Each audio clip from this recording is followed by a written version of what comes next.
Os aliados menos esperados finalmente chegaram a Egghead. O fio que liga o futuro ao passado está mais forte do que nunca. Enquanto o antigo regime começa a tremer, um certo homem está rindo e brilhando diante da luz do sol. O destino é um mistério, mas com certeza é algo curioso. E ainda há aqueles que dizem que você colhe o que planta. E talvez isso seja verdade. Afinal, a vida de um sofredor como Bartolomeu Kuma sempre teve apenas um propósito: salvar o máximo de pessoas possíveis e tentar trazer de volta a liberdade do mundo. E hoje ele colheu tudo aquilo que plantou durante sua vida.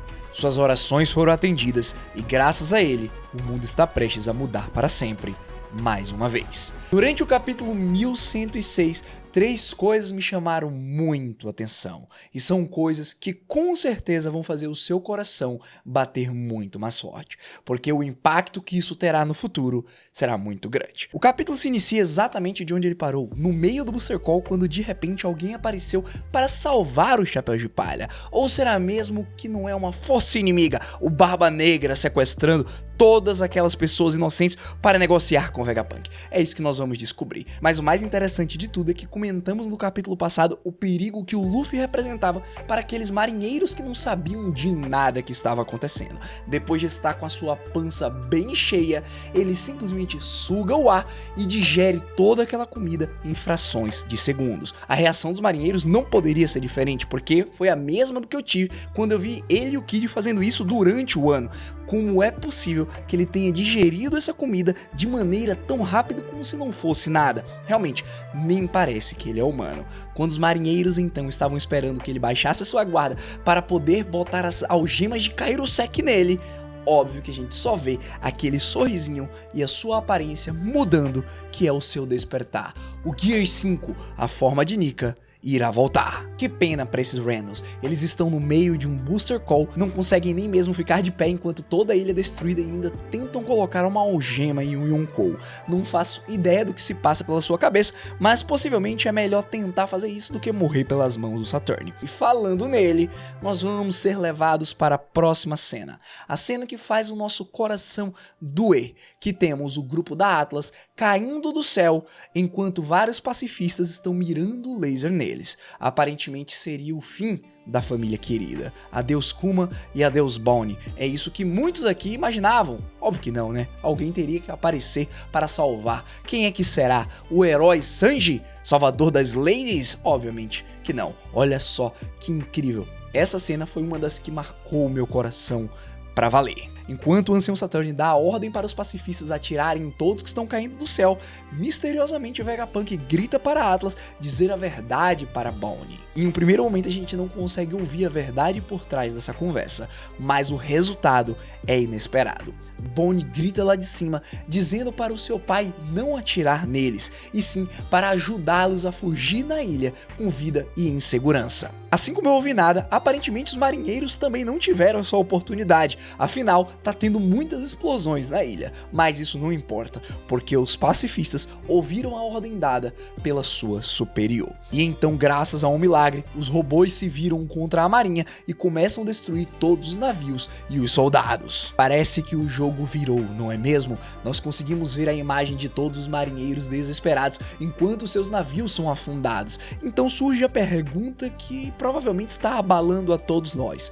A ordem de comando não era quem tinha um chip de autoridade, porém independente disso, os Gorosei não eram os que estavam mais acima de tudo? Foi essa a ordem dada pelo Saturn quando o projeto pacifista foi criado. Então não deveria haver ninguém com autoridade acima dele. É óbvio que o Vegapunk pensou isso adiante. Em um conjunto de quadros lindos de apertar o coração, nós vemos a continuação do monólogo do Vegapunk, que se iniciou no capítulo passado. Lá, ele pensa consigo mesmo: Bonnie, tem uma coisa que me faz ficar acordado até tarde da noite. A imagem de você ser morta pelo seu próprio papai querido. E Kuma, a ideia da sua preciosa filha ser morta pelas suas mãos eu não tenho estômago suficiente para essa tragédia. E é por essa razão que eu tive a certeza de fazer com que todos os clones que compartilhem a sua aparência seriam programados para obedecê-la. Bonnie, eles vão priorizar as suas ordens acima de qualquer outra pessoa, até mesmo acima daqueles que comandam o mundo. Não importa se todo o planeta estiver contra você, Kuma estará sempre ao seu lado. Essa foi a decisão egoísta que eu resolvi tomar,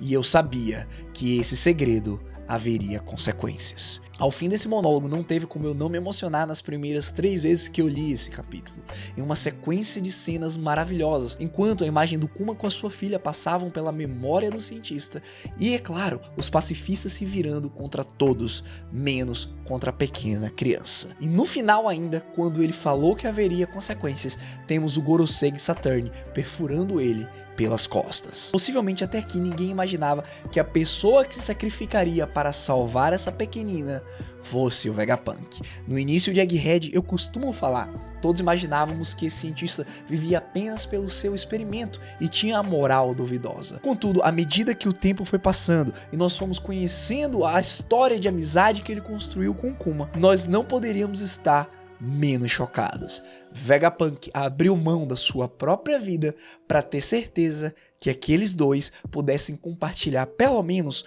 um momento de felicidade, ou melhor, para que eles não sofressem ainda mais. Eu acho que é muito melhor a gente colocar dessa maneira. Em relação ao ancião, nós só conseguimos ver a expressão de puro ódio, a cara de alguém que apenas quer punir o responsável por ter acabado de cometer um crime. Depois de simplesmente apunhalar o Vegapunk pelas costas, Saturn dá a ordem ao Kizaru para que ele elimine todos o mais rápido possível. Bonnie está desesperada com o que acabou de ver, afinal, ela nutre um sentimento de respeito e de carinho pelo velho. E obviamente Frank, que conhece que todo o conhecimento da história da humanidade corre perigo com a morte do Vegapunk, sai correndo desesperado para ajudá-lo. Mas é claro que o Kizaru obedeceria apenas o ancião. Usando seu ataque tão conhecido, Yasakani no Magatama, ele dispara contra todos que estão no céu. E até mesmo o Sanji, que conseguiu repelir alguns dos ataques dele, não foi capaz de fazer nada. Ele até mesmo sangrou.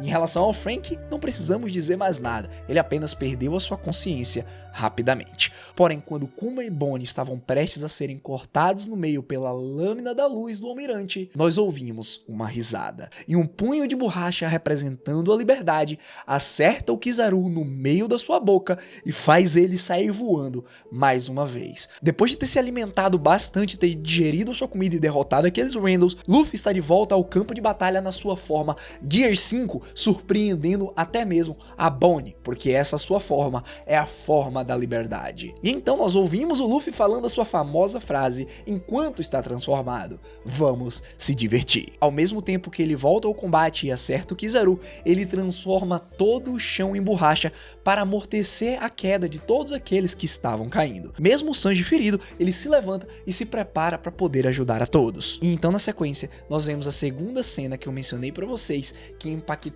demais o capítulo. Enquanto o Saturn apenas fica incrédulo, nós vemos o Kizaru sentado. Ele está com a mão no rosto e possivelmente não está mais se aguentando. Por mais que esse não tenha sido um dano fatal no almirante, o seu coração está completamente despedaçado. A cena do capítulo anterior dele olhando de lado foi uma das cenas mais patéticas que eu já vi em alguém em One Piece. O coração do homem havia sido despedaçado já há muito tempo. Ele não aguenta mais. Ele tinha sido obrigado e estava determinado a matar os seus próprios amigos, sendo um deles uma criança. Porém, o guerreiro da libertação mais uma vez apareceu na sua frente e o impediu.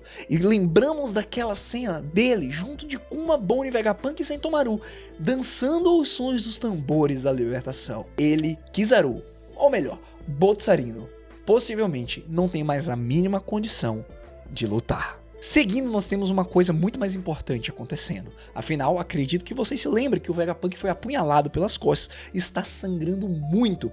Possivelmente, talvez, ele não consiga mais sobreviver a menos que o Dr. Chopper faça alguma coisa para que essa situação seja modificada. Ao mesmo tempo, vários sons começam a emanar no ambiente. E vocês lembram daquele robô gigante que tinha acordado há milhares de capítulos atrás? Pois é, ele acordou mais uma vez. E a princípio ele só consegue se mover enquanto os tambores continuarem emanando.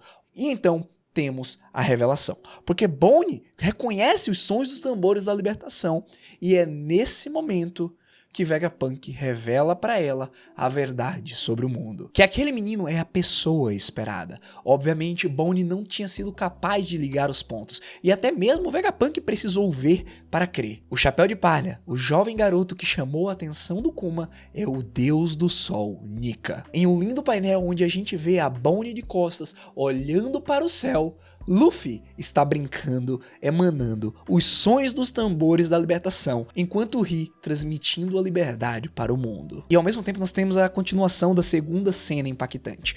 Observem o Kuma deitado no chão, observando a mesma cena que a sua filha.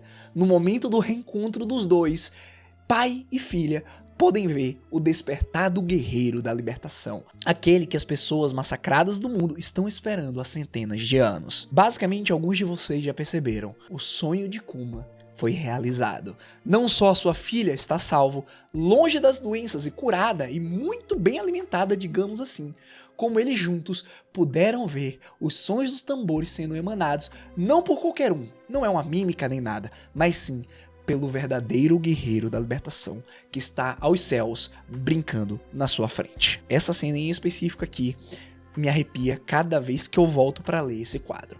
Porém, eu digo para vocês que ainda falta uma das três que eu mencionei lá no início, não é mesmo? Ao mesmo tempo que tudo isso está acontecendo na ilha de Egghead, o navio que tinha sido mandado para destruir e matar os inocentes foi interceptado por uma força que muitos aqui imaginavam ter sido a grande frota do Chapéu de Palha, o Barba Negra, o Exército Revolucionário, mas na verdade, o óbvio, ninguém imaginou. Na costa nordeste da Ilha do Futuro, um imenso navio se aproxima. E é claro que os marinheiros responsáveis pelo Booster Call não podem fazer nada. É um exército de gigante. Como eu falei também aqui no início, o passado e o presente estão conectados por um fio que está mais forte do que nunca. Você imaginava que aqueles gigantes iam se dar ao trabalho de atacar os marinheiros? Óbvio que não. Eles passam por cima sem nenhum problema. E a pergunta que paira em todos é: o que é que essas pessoas estão fazendo aqui? Afinal, há mais de 100 anos eles não aparecem. Muito possivelmente, eles estavam mortos. E então, fazendo um paralelo exato com o capítulo 116, dois rostos muito conhecidos por nós voltam. Por quê? Eles estão realmente perguntando por quê? Dory, eles não sabem que algumas das coisas nesse mundo não podem ser paradas? Gababababá. Nós viemos buscar o Chapéu de Palha. Gya, ou deveríamos chamá-lo de Deus do Sol. Como uma luz no fim do túnel, tudo começa a se conectar. O Almirante da Luz caiu e está em prantos no chão. Enquanto Kuma observa Nika no céu, amigos do passado resolvem dar as caras nesse momento de necessidade. Dory e Brog aparecem devastando todos os navios da marinha, dizendo que estão ali para auxiliar o deus do sol, Nika. E possivelmente essa guerra, esse incidente, acabou de ficar ainda maior do que já estava. E vamos lembrar, eles não fazem parte da tripulação dos Piratas do Ruivo. Dory e Brog vivem há mais de 100 anos e lutam entre si até que o Chapéu de Palha apartaram a sua briga. Esses dois não baixam a cabeça para ninguém, nem mesmo para o Ruivo. Eles também são conquistadores, mas nesse momento eles estão ali para prestar continência para um ser muito superior do que eles mesmos. Então, se dois conquistadores estão dispostos a abrir mão do seu orgulho para auxiliar a iluminação do mundo, eu não sei mais o que falar. E vamos ser sinceros, se eles dois acabaram de aparecer aqui, quantos capítulos faltam para a princesa de Alabasta, Nefertari de Vivi, também reaparecer? Se o Kuma encontrar o seu fim neste momento, nessa ilha, possivelmente a Fruta da Pata terá que encontrar outras mãos capazes de libertar o mundo. E que mãos melhores do que essa, senão a da herdeira de Alabasta, a pessoa que compartilha o sangue da primeira rainha Nefertari de Lily, a responsável por ter espalhado os poneglyphs pelo mundo e ter tornado possível esse momento que hoje nós estamos vendo. Com essa pergunta no ar, eu digo para vocês que semana que vem nós teremos uma pausa no capítulo. Então só daqui a 14 dias poderemos ver a continuação dessa maravilhosa história. Eu tive que parar o vídeo diversas vezes, até mesmo quando eu estava narrando a cena do Dory e do Brog, porque eu tô realmente assim, cheio de emoção até esse presente momento. Então eu pergunto pra vocês, como será que o desfecho do incidente da Ilha do Futuro acontecerá? Agora que dois dos mais poderosos gigantes se uniram ao Chapéu de Palha, eu não consigo ver como o Gorosei sairá vivo dessa. E muito possivelmente também vocês sabem que a conexão de Vivi e Luffy será direcionada pelo Sabo. Ou seja, também teremos exército revolucionário?